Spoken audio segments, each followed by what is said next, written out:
नमस्कार, 7 बजे की खबरों में आपका स्वागत है। मैं हूं आरफा खानम शेरवानी। आइए सबसे पहले नजर डालते हैं हेडलाइंस पर।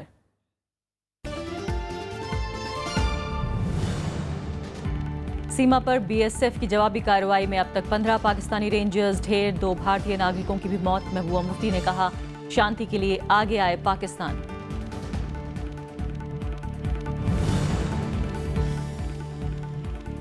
सुरजीत सिंह को निष्कासित करने पर पाकिस्तान की कड़ी निंदा। भारत ने कहा, उच्चायोग कर्मचारी पर लगाए गए आरोप बेबुनियाद। अमेरिका ब्रिटेन की बातचीत से मामला सुलझाने की सलाह।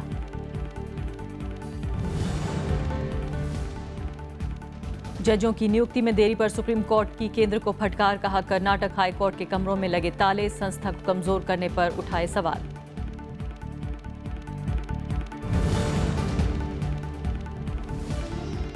उत्तर प्रदेश में महागठबंधन बनाने की कवायद। अजीत सिंह से मिले शिवपाल यादव। धर्मनिरपेक्ष दलों को एक मंच पर लाने का भरोसा।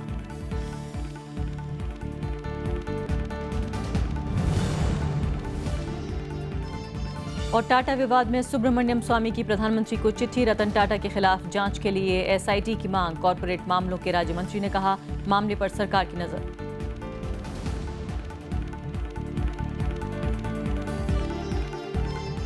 और अब पहली खबर।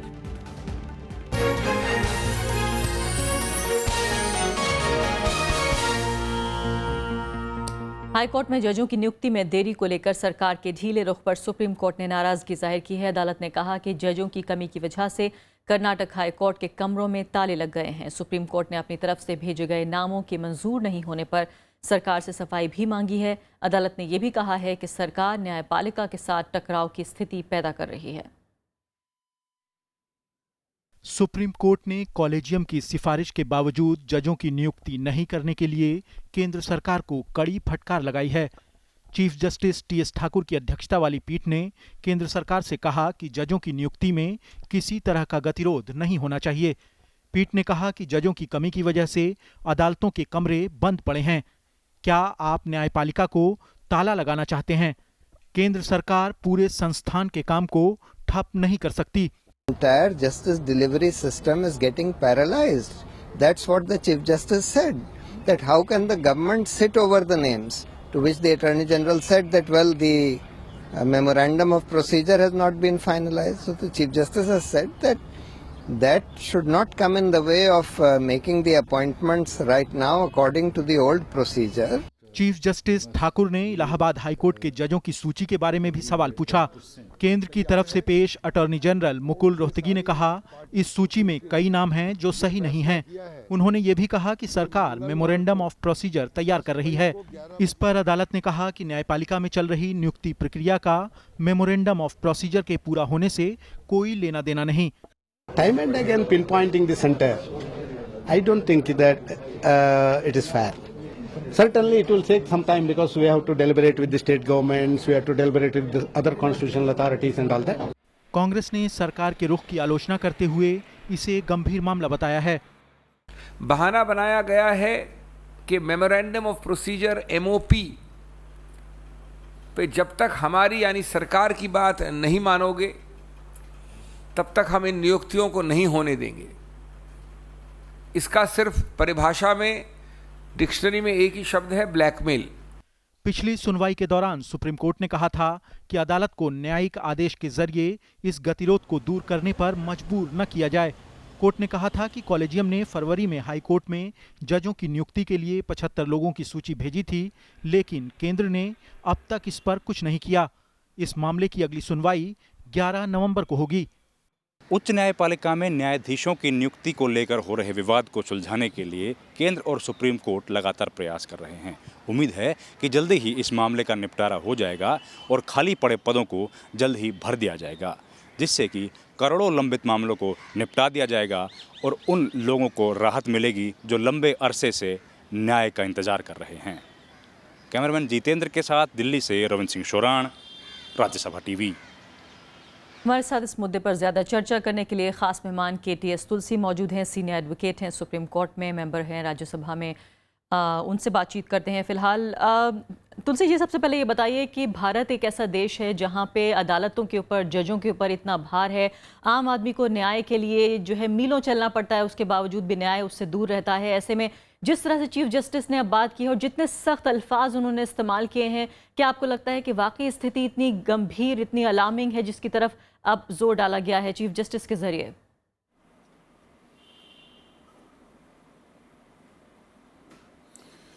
स्थिति तो बहुत ही दुर्भाग्यपूर्ण है। ऐसा कभी हुआ नहीं कि जो सरकार है वो अदालतों को ताले लगाने पे मजबूर कर दे। ऐसा तो संविधान में कोई प्रावधान ही नहीं है। फाइनेंशियल इमरजेंसी हो तो उनकी तनख्वाह कम हो सकती है, मगर यहाँ पे नियुक्ति ही नहीं हो रही। तो क्या सरकार बिना न्यायपालिका के सरकार चलाना चाहती है? बिना न्यायपालिका के क्या सरकार चल सकती है? क्या संविधान के मुताबिक सरकार चल सकती है? क्या कानून के मुताबिक सरकार चल सकती है? आखिर मेरे विचार में तो मुख्य न्यायाधीश ने बहुत संयम दिखाया है। कितनी बार सरकार को मौका दिया है कि वो नियुक्तियां कर ले। 9 महीने से भी ज़्यादा बहुत सारे नाम सरकार के पास पड़े हैं। अगर नया मेमोरेंडम ऑफ प्रोसीजर नहीं बना तो कानून तो ये है कि कॉलेजियम के जो सिस्टम पहले था उसी के मुताबिक नियुक्ति होगी, और उसी के मुताबिक का मतलब ये है कि जो पहला मेमोरेंडम ऑफ प्रोसीजर है जब तक नया नहीं बनता उसके मुताबिक नियुक्ति होगी। मगर ये जो सुप्रीम कोर्ट की जजमेंट है उसको नकारने के लिए अगर किया जा रहा है तो ये सरासर अवमानना है सरकार, न्यायपालिका की। और मेरे विचार में तो और कोई मुख्य न्यायाधीश होते तो शायद इससे बहुत कड़ा रुख अपनाते जी, और इसको कंटेम्प्ट ऑफ कोर्ट मान के चलते। ये बिल्कुल सरकार और न्यायपालिका के बीच में टकराव की स्थिति बन गई है, और अदालत को मजबूर होकर कोई ना कोई कड़ा कदम उठाना पड़ेगा। मेरे को ऐसा ही लगता है। केरिया तुलसी जी, आप खुद इस बात से सहमत हो रहे हैं कि वाकई जिस तरह से खुद चीफ जस्टिस ने कहा है कि ऐसा लगता है कि सरकार न्यायपालिका के साथ टकराव की स्थिति पैदा करी है। वैसे भी एक लोकतंत्र में सिर्फ वोट डाल लेना भर काफ़ी नहीं है, बल्कि इंसाफ की गारंटी हो कि फेयर चांस मिलेगा हर एक नागरिक को कि इंसाफ तक वो पहुँच सके, ये भी लोकतंत्र का एक बहुत बड़ा हिस्सा है। जाहिर है इस बात को आप बेहतर तरीके से समझते हैं। लेकिन जो मेमोरेंडम ऑफ प्रोसीजर का जिक्र जिसका आपने भी किया है, ये दलील सरकार की कितनी समझ में आ रही है आपको वाकई? और दूसरी महत्वपूर्ण बात जो है वो नामों को लेकर भी है कि क्या वाकई कुछ खास नामों को लेकर आपत्ति है, समस्या है?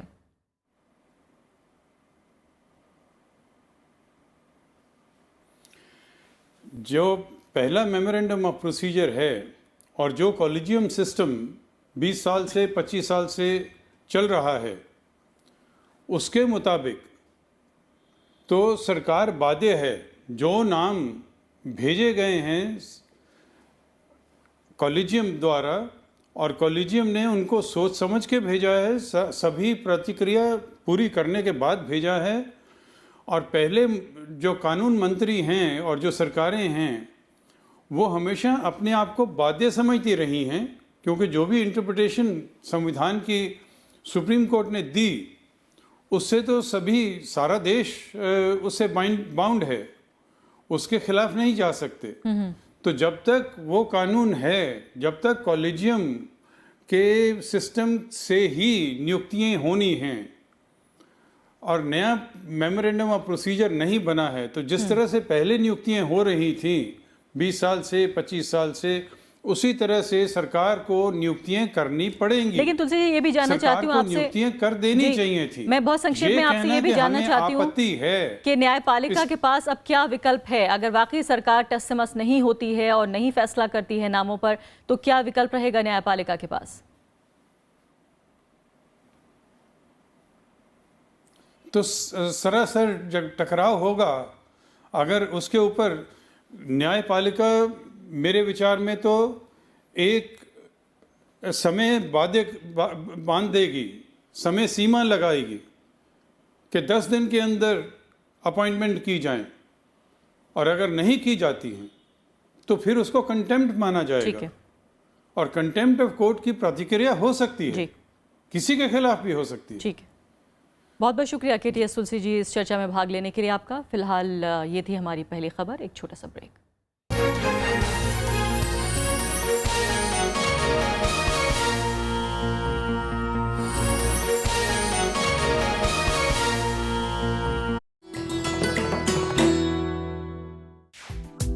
विजय लक्ष्मी पंडित, संयुक्त राष्ट्र महासभा की पहली महिला अध्यक्ष, देश की पहली महिला कैबिनेट मंत्री, भारतीय संविधान सभा की सदस्य, लोकसभा में फूलपुर सीट की नुमाइंदगी, संयुक्त राष्ट्र मानवाधिकार परिषद में देश का प्रतिनिधित्व। विजय लक्ष्मी पंडित के नाम है उपलब्धियां अनेक। नेहरू परिवार की ये सदस्य है देश की सफलतम राजनीतिज्ञों में से एक।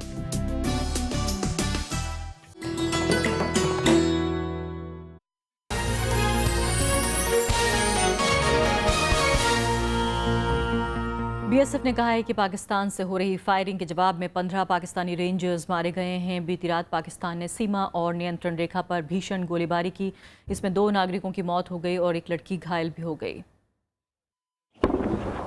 पाकिस्तान की तरफ से नियंत्रण रेखा और सीमाई इलाकों में जबरदस्त फायरिंग हो रही है। पाकिस्तानी सेना ने मोर्टार बम दागे और स्वचालित हथियारों से गोलियां बरसाईं। सेना और BSF ने भी इसका पुरजोर जवाब दिया। BSF ने कहा कि पिछले कुछ दिनों की जवाबी कार्रवाई में 15 पाकिस्तानी रेंजर्स मारे गए हैं। हम उतने ही नंबर को देख सकते हैं जिसको हमने आंखों से देखा है, हमारे लोगों ने आंखों से या किसी इंस्ट्रूमेंट से देखा है, और हमें लगता है कि वो कम से कम जो है वो स्नाइपिंग के बाद वाली फिगर वो कंटिन्यू कर लें तो करीब 15 के आसपास है। पाकिस्तानी रेंजर्स ने गुरुवार शाम से जम्मू के साथ कठुआ, हीरानगर और सांबा में BSF की कम से कम 24 चौकियों को निशाना बनाया।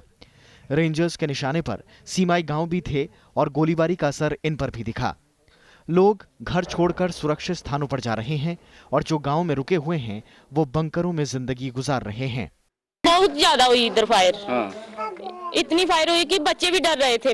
हमने तो तभी खाने का भी कोई बंदोबस्त नहीं किया था जब फायर हो गया। बड़े पूरे गाँव जनाब खाली हो गया। बहुत डंगर माल मवेशियां लेकर हो रहे हैं। पाकिस्तानी सेना ने भी नियंत्रण रेखा पर कई जगहों पर फायरिंग की। इन इलाकों से भी लोग दूसरी जगहों पर शरण ले रहे हैं। 3 इलाकों में, पालावाला सेक्टर में और सुंदरबनी सेक्टर में और नौशहरा सेक्टर में जो है अनप्रोवोक्ड सीजफायर वायलेशन जो है पाकिस्तान कर रहा है और इसका मुंह तोड़ जवाब दिया जा रहा है। भारतीय सेना बिल्कुल इनको जिस तरीके का जवाब जो रिस्पॉन्स है हमारा बिल्कुल अप्रोप्रिएट है और बिल्कुल मुंह तोड़ दिया जा रहा है। सुरक्षा बलों का कहना है कि भारी फायरिंग कर पाकिस्तान आतंकियों को सीमा पार कराना चाहता है।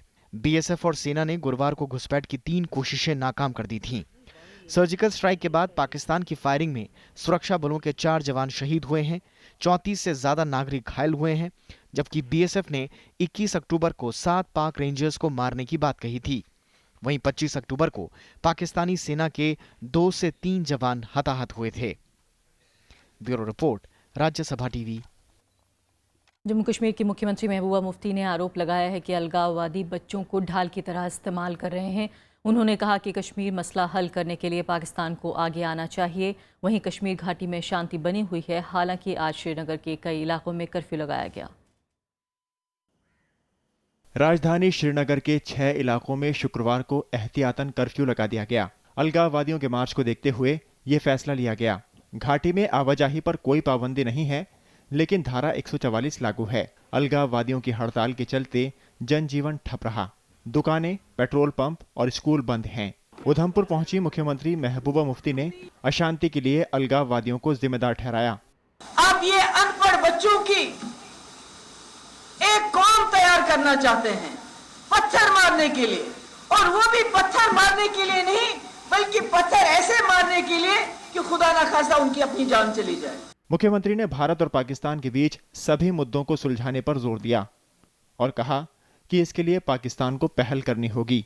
जंगो जदल का जो मसला है इसका सबसे ज्यादा नुकसान जम्मू कश्मीर को होता है और ये जितना जल्द हो सके ये खत्म होना चाहिए और सिविलाइज मुल्कों की तरह हमें एक दूसरे से बैठ के बात करनी चाहिए और मुझे लगता है उसमें पाकिस्तान को पहल करनी पड़ेगी। इस बीच विपक्षी नेशनल कॉन्फ्रेंस के अध्यक्ष फारूक अब्दुल्ला ने दिल्ली में प्रधानमंत्री नरेंद्र मोदी से मुलाकात की। उन्होंने प्रधानमंत्री से सभी पक्षों से तुरंत वार्ता शुरू करने की अपील की। इस बीच सुरक्षा बलों ने श्रीनगर और कुलगाम जिलों से 6 संदिग्ध आतंकवादियों को गिरफ्तार किया है। संदिग्धों में एक पुलिस कर्मचारी भी है। खुफिया सूचना के आधार पर यह कार्रवाई की गई। इन पर लश्कर तैयबा और हिजबुल मुजाहिदीन से जुड़े होने का आरोप है। Bureau report, Rajya Sabha TV. भारतीय उच्चायोग के कर्मचारी को पाकिस्तान छोड़ने के हुक्म के बाद भारत ने बदले की कार्रवाई का आरोप लगाया है। विदेश मंत्रालय ने कहा कि इस कार्रवाई के लिए पाकिस्तान के पास कोई कारण भी नहीं है। उधर राजनयिक विवाद बढ़ने के बाद अमेरिका और ब्रिटेन ने दोनों देशों के बीच वार्ता पर जोर दिया है। भारतीय उच्चायोग के कर्मचारी सुरजीत सिंह को पाकिस्तान छोड़ने का आदेश देने की भारत ने कड़ी निंदा की है। विदेश मंत्रालय ने कहा कि पाकिस्तान ने सुरजीत सिंह पर कार्रवाई की ठोस वजह नहीं बताई। भारत ने कहा कि पाकिस्तानी उच्चायोग में जासूसी नेटवर्क का पर्दाफाश होने के बाद ये बदले की कार्रवाई है। The government condemns Pakistan's step. It is obvious that the step is an afterthought following yesterday's apprehension of Pakistan High Commission staffer Mahmood Akhtar in Delhi while indulging in anti-India activities. Pakistan's action further confirms that it continues to be in denial of its anti-India activities, including cross-border terrorism. Pakistani जासूसी network में शामिल तीसरे आरोपी शुएब को शुक्रवार को जोधपुर से दिल्ली लाकर गिरफ्तार किया गया। शुएब को गुरुवार शाम जोधपुर में हिरासत में लिया गया था। पासपोर्ट और वीजा एजेंट शुएब 6 बार पाकिस्तान जा चुका है। पाकिस्तान हाई कमीशन में इसकी काफ़ी दोस्ती है। उन लोगों से संपर्क में था पिछले 3-4 साल से और उसके एवज में ही वो इसको इस्तेमाल कर रहे थे। इसको भी टास्किंग की हुई थी कि आर्मी के, बीएसएफ के डिप्लॉयमेंट, ट्रूप्स की मूवमेंट, वो सारी चीजें इससे मंगा रहे थे। जासूसी में पकड़े गए पाकिस्तानी उच्चायोग के कर्मचारी महमूद अख्तर को गुरुवार को भारत छोड़ने का आदेश दिया गया था। सेना और अर्धसैनिक बलों से जुड़ी संवेदनशील जानकारियां जुटाने वाला महमूद जासूसी नेटवर्क चलाता था। उसके पास से 2 फर्जी आधार कार्ड भी मिले थे। इस बीच अमेरिका ने भारत और पाकिस्तान में बढ़ते राजनयिक तनाव पर चिंता जताई है। विदेश विभाग के प्रवक्ता जॉन किर्बी ने कहा कि मतभेद सुलझाने के लिए दोनों देशों को बात करनी चाहिए। वहीं ब्रिटेन की प्रधानमंत्री थेरेसा मे ने भी कहा कि कश्मीर भारत और पाकिस्तान के बीच द्विपक्षीय मसला है। थेरेसा मे 6 से 8 नवंबर के बीच भारत दौरे पर आ रही हैं। उन्होंने कहा कि कश्मीर पर ब्रिटेन की नीति नहीं बदली है और भारत और पाकिस्तान को वार्ता से ये मामला सुलझाना चाहिए। भारत और पाकिस्तान के बीच आगे आने वाले दिनों में इस तरह के कर्मचारियों और राजनयिकों को निकालने की घटनाएं और भी हो सकती हैं, क्योंकि भारत में इस बात की जांच चल रही है कि पाकिस्तान उच्चायोग के और कौन से कर्मचारी इस तरह की घटनाओं में संलिप्त थे। राज्यसभा टेलीविजन के लिए कैमरा पर्सन DK पांडे के साथ दिल्ली से अखिलेश सुमन। गृह मंत्री राजनाथ सिंह ने आतंकवाद को बढ़ावा देने के लिए एक बार फिर पाकिस्तान की कड़े शब्दों में निंदा की है। गृह मंत्री ने पाकिस्तान का नाम लिए बगैर कहा कि पड़ोसी देश आतंकवाद के जरिए भारत में अस्थिरता फैलाने की कोशिश कर रहा है। उन्होंने ये बात ITBP के 55वें स्थापना दिवस पर ग्रेटर नोएडा में आयोजित एक कार्यक्रम में कही। गृह मंत्री ने कहा कि आतंकवाद बहादुरों का नहीं, कायरों का हथियार है। राजनाथ सिंह ने बताया कि ITBP की मुस्तैदी की वजह से सीमा उल्लंघन के मामलों में 7% कमी आई है। गृह मंत्री ने मुश्किल हालात में भी बेहतरीन काम करने के लिए ITBP की तारीफ की। अपनी सेवाएं प्रदान कर रहे हैं। भव्य परेड का निरीक्षण करने के उपरांत हमारे एक पड़ोसी देश, उसके बारे में कुछ कहना नहीं है।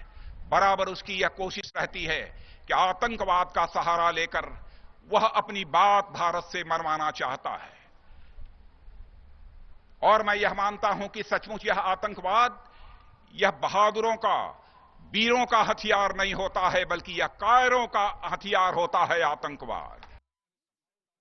खबरों में आगे बढ़ते हैं। उत्तर प्रदेश चुनावों के मद्देनजर शिवपाल यादव आज राष्ट्रीय लोक दल प्रमुख अजीत सिंह से मिले। इसे आने वाले चुनावों के लिए महागठबंधन की तैयारी के तौर पर देखा जा रहा है। समाजवादी पार्टी में जारी कलह के बीच महागठबंधन की संभावनाएं तलाशी जा रही हैं। इसी कड़ी में प्रदेश अध्यक्ष शिवपाल यादव ने राष्ट्रीय लोकदल प्रमुख अजीत सिंह से मुलाकात की। अजीत सिंह ने कहा कि उन्हें रजत जयंती समारोह के लिए आमंत्रित किया गया है, जिसमें वो जरूर हिस्सा लेंगे। शिवपाल यादव ने कहा कि उनकी पार्टी सभी धर्मनिरपेक्ष दलों को एक मंच पर लाने की कोशिश करेगी। हम चाहते हैं कि उत्तर प्रदेश में भारतीय जनता पार्टी न घुसने पाए। जितने भी सेकुलर लोग हैं वो सब लोग इकट्ठे हो जाएं। तो करीब 1 महीने पहले ही जो अभी शिवपाल जी ने कहा वही कि लोहियावादी और चरण सिंह वादी इकट्ठे होने चाहिए, एक मंच पे आने चाहिए। किस रूप में आए वो डिस्कस करने की बात है। हालांकि बीजेपी का कहना है कि समाजवादी पार्टी पहले परिवार के झगड़े सुलझा ले, फिर महागठबंधन की बात करे। अखिलेश यादव अलग यात्रा कर रहे हैं, समाजवादी पार्टी में अभी भी धड़ेबाजी है, खुद का दल संभल नहीं रहा, ग्रैंड झगड़ा जो है उसको वो संभाल नहीं पा रहे, उसका निपटारा नहीं कर पा रहे, ग्रैंड अलायंस की बात कर रहे हैं। समाजवादी पार्टी का कुंभा पूरी तरह बिखरा हुआ है। 5 नवंबर को इटावा में समाजवादी पार्टी 25वां स्थापना दिवस मनाएगी, जिसमें वो गैर बीजेपी और गैर बीएसपी दलों को एक मंच पर लाने की तैयारी में है। इसी के तहत बुधवार को शिवपाल यादव, जेडीयू के प्रधान महासचिव केसी त्यागी और पूर्व अध्यक्ष शरद यादव से मुलाकात कर चुके हैं। सोनू कुमार, राज्यसभा टीवी। टाटा सन्स के विवाद में बीजेपी सांसद सुब्रमण्यम स्वामी भी आ गए हैं। उन्होंने प्रधानमंत्री नरेंद्र मोदी को भेजी चिट्ठी में रतन टाटा के खिलाफ एसआईटी के गठन की मांग की है। स्वामी ने लिखा है कि साइरस मिस्त्री ने जो आरोप लगाए हैं उनकी जांच कर रतन टाटा के खिलाफ मामला चलाया जाना चाहिए। बीजेपी सांसद ने कहा कि मिस्त्री के ईमेल में रतन टाटा पर 4 गंभीर आरोप लगाए गए हैं और ये सभी गंभीर किस्म के आरोप हैं। और इस बीच कॉरपोरेट मामलों के राज्य मंत्री अर्जुन राम मेघवाल ने गांधीनगर में कहा कि सरकार पूरे मामले पर गहराई से नजर रख रही है। उन्होंने साफ किया कि सरकार फिलहाल इस विवाद में दखल नहीं देगी। मिस्त्री को सोमवार को टाटा सन्स के चेयरमैन पद से बर्खास्त किया गया। इसके बाद मिस्त्री ने ईमेल भेजकर रतन टाटा पर कई गंभीर आरोप लगाए थे। हालांकि टाटा सन्स इन आरोपों को बेबुनियाद बता चुकी है।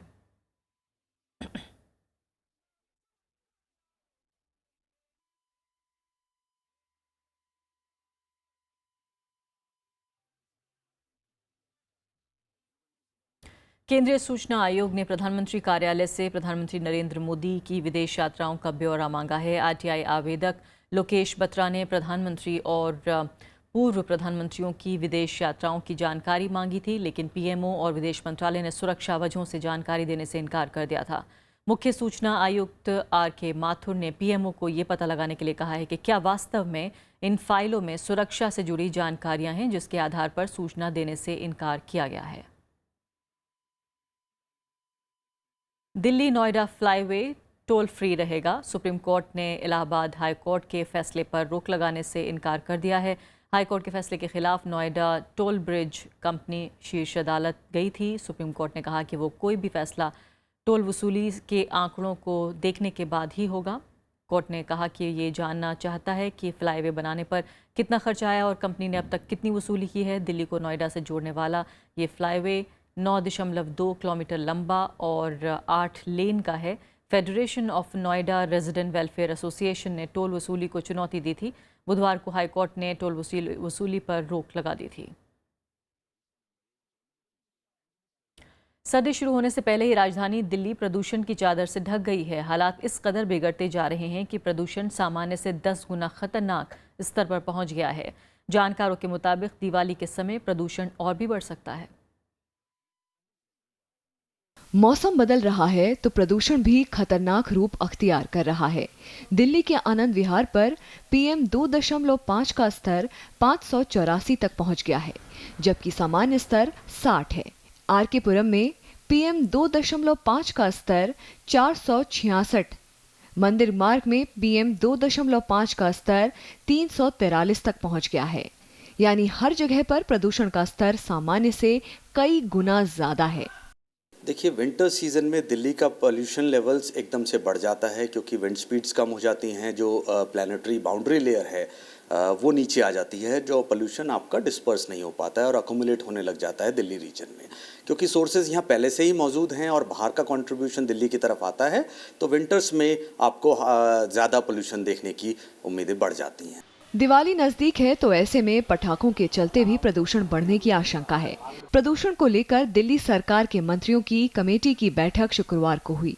फैसला हुआ कि सराय काले खां, आनंद विहार, कश्मीरी गेट, ITO और IIT दिल्ली या फिर एम्स पर एयर प्यूरिफायर लगाया जाएगा। जो मिस्ट फाउंटेन वाली चीज़ है वो काफ़ी एस्टेब्लिश्ड है, बट अभी तक आउटडोर एयर पोल्यूशन के लिए ट्राई नहीं किया गया है। तो आउटडोर एयर पोल्यूशन के लिए इसको ट्राई करने के लिए एक जगह हम लगा के देखना चाहते हैं। उनका कहना है लोगों का कि बहुत ज़्यादा इससे पोल्यूशन कम हो सकता है। पिछले साल बढ़ते प्रदूषण को देखते हुए सरकार ने ऑड इवन की शुरुआत की थी, लेकिन इस बार अभी तक इसकी कोई घोषणा नहीं हुई है। मतलब सरकार भी मान चुकी है कि प्रदूषण से निपटना है तो सिर्फ ऑड इवन के भरोसे नहीं रहा जा सकता। अनु दीवान, राज्यसभा टीवी।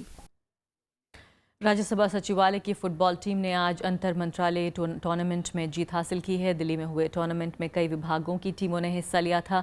जूनियर डिवीजन में फाइनल मैच राज्यसभा सचिवालय और मानव संसाधन विकास मंत्रालय की टीम के बीच खेला गया, जिसमें 1 गोल की बढ़त से राज्यसभा सचिवालय की टीम ने जीत दर्ज की।